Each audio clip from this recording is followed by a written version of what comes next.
నమస్కారం గురూజీ. నా వాయిస్ వినపడుతుందా? వినపడుతుంది గురూజీ. నమస్కారం. ఉమ్. ఏమైనా డౌట్స్ ఉంటే శుభోదయం అడగచ్చు. గురూజీ. ఉమ్. క్రియాయోగిని చేతబడులు ప్రభావితం చేస్తాయా గురూజీ? ఏంటండి? క్రియాయోగం చేస్తున్నాం కదా, మనల్ని చేతబడులు ప్రభావితం చేస్తాయా ఏమైనా? చేయలేవు, చేయలేవు. ఇప్పుడు రోడ్ల మీద అక్కడక్కడ పెడుతుంటారు కదా, దిష్టి నిమ్మకాయలు కానీ ఉమ్. అన్నం కానీ అట్లాంటివి చేతబడులు. ఆ, ఉమ్. వాటిని మనం ఏమైనా తాకినప్పుడు కానీ అట్లాంటివి మనకి ఏమైనా ప్రభావితం చేస్తాయా? మామూలుగా ఇవన్నీ కూడా 3 విధాలుగా ఉంటాయి. ఒకటి, సాధారణంగా ఒక వ్యక్తిలో ఉండేటటువంటి నెగిటివ్ ఎనర్జీని తీసేయడం కోసం గుమ్మడికాయలని, ఒక ఇంటిలోకి సంబంధించినటువంటి నెగిటివ్ ఎనర్జీని లోపలికి రానివ్వకుండా ఉండడం కోసం నిమ్మ ఆ, ఎర్ర ఎర్ర మిరపకాయలు, ఇంకా ఎర్ర మిరపకాయలు ఇట్లాంటివి, ఇవన్నీ కూడా అప్పుడప్పుడు బయటపడేస్తూ ఉంటారు.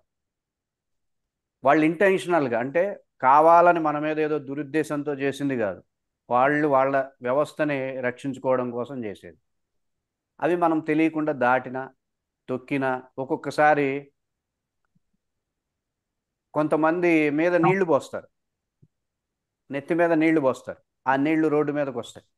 ఆ నీళ్లు తొక్కినా వాళ్ళల్లో ఉండేటటువంటి వ్యతిరేకమైనటువంటి ఎనర్జీ యొక్క ప్రభావం మన ఎనర్జీ సెంటర్స్ని ప్రభావితం చేస్తుంది. ఇది ఒకటి. రెండవది, ప్లేసెస్.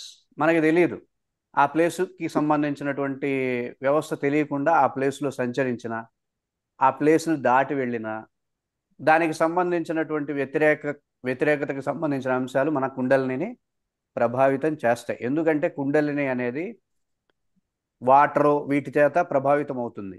రెండవది ప్లేసుల చేత ప్రభావితం అవుతుంది. మూడవది సౌండ్ చేత ప్రభావితం అవుతుంది. చెప్పండి.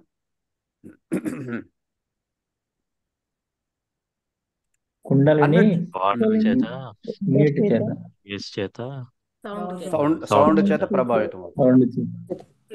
ప్రదేశం చేత. ప్లేసులు ఇట్లాంటి అంశాలు వచ్చినప్పుడు ప్లేసుల చేత ప్రభావితం అవ్వకుండా ఉండడానికే బయట నుండి రాగానే స్నానం చేయాలి అని చెప్పారు మన వాళ్ళు. ఆ బయట నుండి రాగానే స్నానం ఏం చేస్తానులే అని అనేసరికి, సరే స్నానం చేయకపోయినా పర్వాలేదు, కనీసం కాళ్ళన్నా కడుక్కోండి అన్నారు. కొంచెం మ్యూట్లో పెట్టుకోండి. కాళ్ళు చేతులన్నా కడుక్కొని రండి అయ్యా అని చెప్పారు చివరికి, దాన్ని అమెండ్మెంట్ చేసి. అర్థమవుతుందండి. సో ఇవన్నీ కూడా మనకి తెలుసు తెలియకు జరిగేటటువంటి అంశాలు. వీటి వల్ల తీవ్రమైన నష్టమే జరుగుతుందని చెప్పి శాస్త్రం చెప్తుంది. ఏం తక్కువ నష్టమేం జరగదు ఈ చిన్న వాటి వల్ల. ఏంటి అంటే, నలుడు అనేవాడు ఒకడు ఉన్నాడు, నలమహారాజు.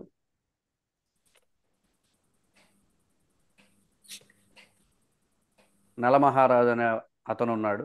అతను ఒక ఊరు దాటి వచ్చి కాళ్ళు కడుక్కోకుండా లోపలికి వెళ్ళే ప్రయత్నం, సరిగ్గా కాళ్ళు కడుక్కోవాలి, కాళ్ళు కడుక్కున్నాడు, సరిగ్గా కొంచెం వెనక తడగపోయేసరికి కుండలినిలోకి శని ప్రవేశించింది, కుండలిని వ్యవస్థలో.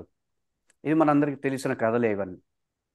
అయితే ఇక మూడవది ఉంది, శబ్దాల చేత కుండలిని ప్రభావితం అవుతుంది. మనమందరం ఒక నెట్వర్క్లో ఉంటాం. మనమందరం, అర్థమవుతుందండి, మనం అందరిది ఒకటే నెట్వర్క్. మన నెట్వర్క్ అంతా ఒకటే సిస్టమ్. సో ఆ నెట్వర్క్ని బేస్ చేసుకొని ఎవరి కుండలినైనా స్తంభింపజేయచ్చు, బలహీనం చేయొచ్చు, సృష్టిలో వాళ్ళకి వ్యతిరేకత కలిగేలాగా చేసేటటువంటి కొన్ని సైన్సెస్ డెవలప్ అయినాయి. ఇప్పుడు కాదు, కొన్ని వేల సంవత్సరాల క్రితమే. ఎందుకంటే మన దేశం ఏం దేశం? కుండలిని దేశం. కుండలిని మీద మనం చేసినంత పరిశోధన ఎవ్వరూ చేయలేదు. అర్థమవుతుందండి? చెప్పండి. మన మీరు దేశం కుండలిని దేశం. మీరు వాస్తు దగ్గరికి వెళ్ళండి, ఆయన కుండలిని అంటాడు. జ్యోతిషం దగ్గరికి వెళ్ళండి, కుండలిని అంటాడు. అవునా కదా? ఏదైనా ముహూర్తం చూడండి, కుండలిని అంటాడు. అర్థమవుతుందండి? ఏదైనా టెంపుల్స్కి వెళ్ళండి, మీకు పాములు కనపడతాయి చూసారు, అవన్నీ ఏంటి? కుండల్ని. మీరు ఏమనుకుంటారు వాటిని? మీకు ఇంట్లో వాళ్ళు పెద్దోళ్ళు చెప్తారు, అటువైపు వెళ్ళకండి, ఇటువైపు గ్రహాల వైపు చూసుకోండి, అటువైపు వెళ్ళొద్దు అంటారు, అవునా కదా? ఆ పాములు ఉన్న వైపు వెళ్ళక్కర్లేదు, వాటినేమి మనమేమి చూడక్కర్లేదు, ఇటువైపు రండి అని అంటారు. అంటే ఏంటంటే కుండలినికి సంబంధించిన వ్యవస్థ అన్నిట్లోనూ ఉంటుంది, కానీ కుండలిని మనం తెలుసుకోం. ఈ కుండలిని శబ్దం చేత వాళ్ళు స్తంభింపజేయగలుగుతారు, బ్లాక్ చేయగలుగుతారు, బలహీనం చేయగలుగుతారు.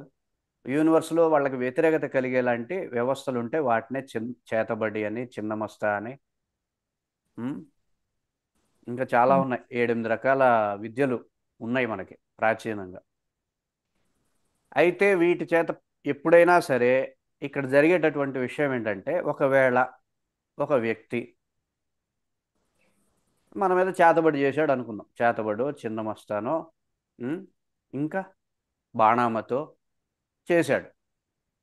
బాణామతి అంటే పిచ్చెక్కుతారు, చేతబడి అంటే వాళ్ళంతటి వాళ్ళే వశీకరణం అయిపోయి ఏవేవో చేసుకుంటుంటారు, చిన్నమస్తా అంటే చచ్చిపోతారు.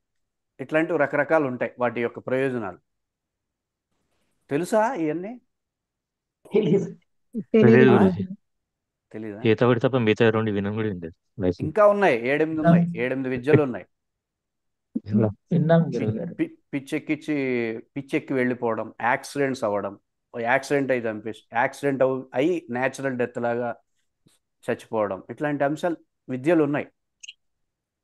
ఎవడైతే క్రియాయోగం చేస్తాడో వాడి యొక్క కుండల్ని చాలా సెక్యూర్డ్గా ఉంటుంది. అర్థమవుతుందండి?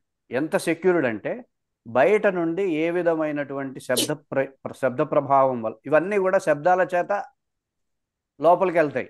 అర్థమవుతుంది? ఎనర్జీస్ అన్నీ కూడా వాళ్ళు చేసేటటువంటి వ్యవస్థ శబ్దాల చేత కుండలిని ప్రభావితం చేస్తాయి.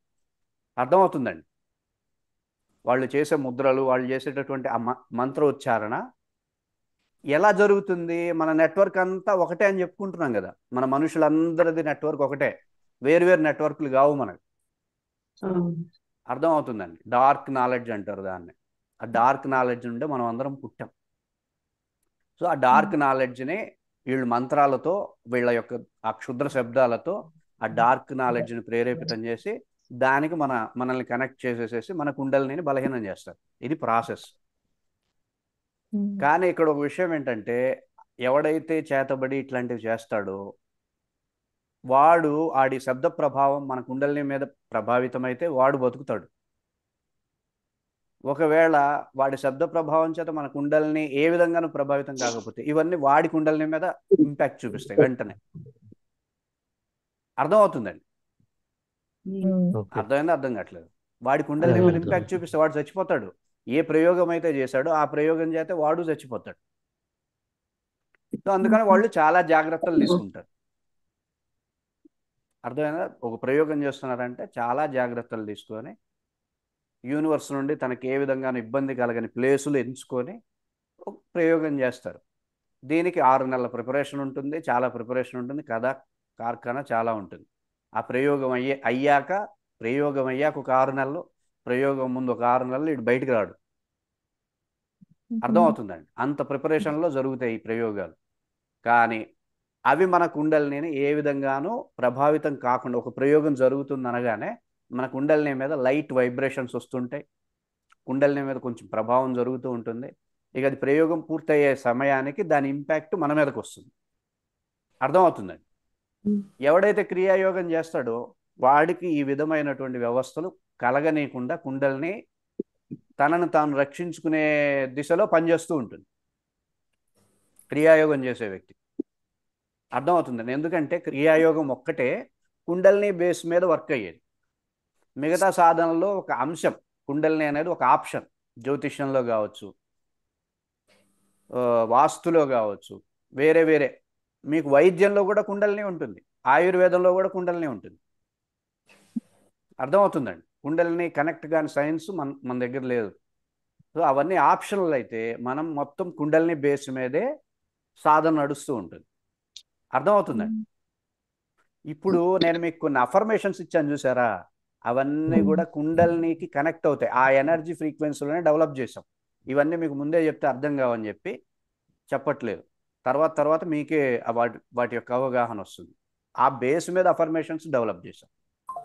అర్థమవుతుందండి. వాటిని గుర్తుంచుకొని వాటిని జాగ్రత్తగా చూసుకొని అఫర్మేషన్స్ డెవలప్ చేశాం. ఎవరైతే క్రియాయోగం పూర్తి స్థాయిలో అంటే 4 ఫేజులు ఉంటాయి క్రియాయోగంలో.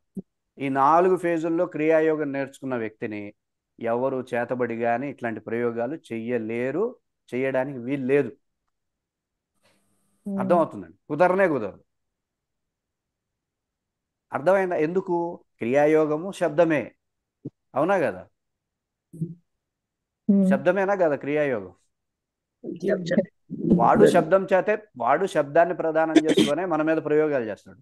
మనము శబ్దాలతోనే రక్షణబద్ధంగా ఉంటున్నాం. ఇంకా ఏ విధంగానూ ప్రయోగం చేయడానికి, ఏ విధంగా నా ప్రయోగం మన మీద ఇంపాక్ట్ చూపించడానికి వీలే ఉండదు. ఇంకొక విషయం, ఆల్రెడీ ప్రయోగం అయ్యింది. అర్థమవుతుందండి. ఆల్రెడీ ప్రయోగం చేసేసారు. అప్పుడేమన్నా క్రియాయోగం చేయగలరా? అప్పుడు కూడా క్రియాయోగం తనను రక్షించగలదు. అర్థమవుతుంది. ఆ ప్రయోగం నుండి రక్షించుకోవడానికే ఇంకా అఫర్మేషన్స్ కొంచెం తీవ్రంగా అఫర్మేషన్స్ ఉంటాయి. అవి చక్కగా ప్రాక్టీస్ చేస్తే వాటి ప్రయోగం నుండి బయటపడవచ్చు. అర్థమవుతుంది. పూర్వం ఏం చేసేవాళ్ళు, వాడు ఎక్కడొక్కడ దాక్కొని ఉంటాడు కాబట్టి వాడిని వెతికి, ఆ ఊరిలోనే ఆ రేడియస్లోనే ఉంటాడు కాబట్టి వాడిని వెతికి తీసుకొచ్చి పళ్ళు ఊడగొట్టేసేసి ఇచ్చేసేవాడు. ఎందుకు? ఇంకా శబ్దం చెప్పడానికి వీలుండదు. పళ్ళు ఎందుకు ఊడగొడతారు? శబ్దం పొరపాటున అపశబ్దం పలికితే వాడికే ఇబ్బంది కాబట్టి పళ్ళు ఊడగొట్టి వదిలేసేవాడు. చంపేవాళ్ళు కాదు, పళ్ళు ఊడగొడితే చాలు వాడు. అర్థమవుతుందండి. ఈ విద్యలన్నీ ఎప్పుడో కొన్ని వేల సంవత్సరాల నుండి ఉన్నాయి. అధర్వణ వేదం అంటారు. అధర్వణ వేదంలో ఉంటాయి ఇట్లాంటివన్నీ. సో కుండలిని అనేది మీకు అన్ని విధాలుగా రక్షిస్తుంది. క్రియాయోగం అనేది ఒక రకం కాదు. తల్లి ఒడిలో కూర్చున్నట్టు మనం క్రియాయోగం నేర్చుకుంటున్నాడు అంటే వాడు అమ్మ ఒడిలో కూర్చున్నట్టు అంతే. అర్థమైందండి. మరి కుండలిని ఏంటి? కుండలిని యొక్క శక్తి యొక్క పవర్ ఏంటి అంటే, కుండలిని శక్తి అనేది మోస్ట్ పవర్ఫుల్ ఎలిమెంట్ సృష్టిలోనే. ఈ కుండలిని ఎనర్జీ తలుచుకుంటే సృష్టినైనా గడగడలాడించగలదు. అర్థమవుతుందండి. అంత పవర్ఫుల్ ఎనర్జీ అది. గురుగారు, చేతబడి అనేది చనిపోయినాక కూడా ఉంటుందా కుండలినిలో? చనిపోవడం ఏంటి అంటే చేతబడి చేసి చంపేస్తారు, లేకపోతే ఏదో మనం చనిపోతాం, తర్వాత చక్రాలన్నీ భూస్థాపిత ఉండదు. అంటే ఉండవు అంటారు కదా. కుండలిని ఉండదు. అయితే అట్లే ఉంటుందా? ఉండదు. ఉండదు. ఇంకా చేతబడి ప్రభావం అనేది ఆ రేడియస్ వరకు, తర్వాత కుండలినికి ఏమి ఉండదు. ఇంకొకటి, వాళ్ళు చేసి ఫెయిల్ అయ్యారు అనుకోండి, ఇంక తర్వాత పని చేయడానికి ఇంక తర్వాత ఏమి ఉండదు. ఆ ప్రభావం ఉండదు, ఇంపాక్ట్ ఉండదు, ఎఫెక్ట్ ఉండదు. ఆ టైంలో కుండలిని లొంగితే అయిపోయినట్టే. ఆ టైంలో కుండలిని లొంగకపోతే ఇంకా ఏముండదు, ప్రభావం ఏముండదు. టైం పీరియడ్లో జరిగేవి ఇవన్నీ. సో ఇట్లాంటివి ఏమన్నా చూసినప్పుడు మీరు ఇంటికి వచ్చి మీకు కొన్ని శబ్దాలు చెప్తాం, మీకు రేపు క్రియాయోగంలో వస్తాయి. నెగిటివ్ ఎనర్జీని దాటినప్పుడు, ఇట్లాంటి అంశాలు వచ్చినప్పుడు మీకు ఇక అసలు ఎఫెక్టివ్ అనమాట. అవి మీరే గమనిస్తారు, ఎక్స్పీరియన్స్ చేస్తారు. ఇలా చేసుకోండి అని చెప్తాం. క్రియాయోగంలో వస్తాయి కాన్సెప్ట్స్. అవి చేసుకుంటే మీకు ఆ నీళ్లు దాటినవి, నెగిటివ్ ఎనర్జీ ప్లేసుల నుండి దాటిన, కాస్త కాళ్ళు సరిగ్గా కడుక్కోపోయినా, ఏం చేయకపోయినా సరే అవి ఏ విధంగానూ మిమ్మల్ని ఇంపాక్ట్ చేయవు. మీ కుండలిని ఇంపాక్ట్ చేయకుండా కొన్ని చిన్న చిన్న మంత్రాలు ఉంటాయి, అవి చెప్పుకుంటాము. అవి నేను కనిపెట్టినవి కాదు, వీరబ్రహ్మేంద్ర స్వామి లాంటి వాళ్ళు, శంకరాచార్యులు లాంటి వాళ్ళు కనిపెట్టినవి మన కోసం. మామూలు వ్యక్తులు ఇవన్నీ తెలియవు కాబట్టి. అర్థమవుతుందండి.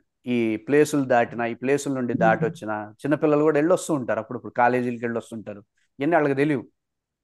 అర్థమవుతుందండి. దాని ఇంపాక్ట్ ఎక్కువ ఉంటుంది.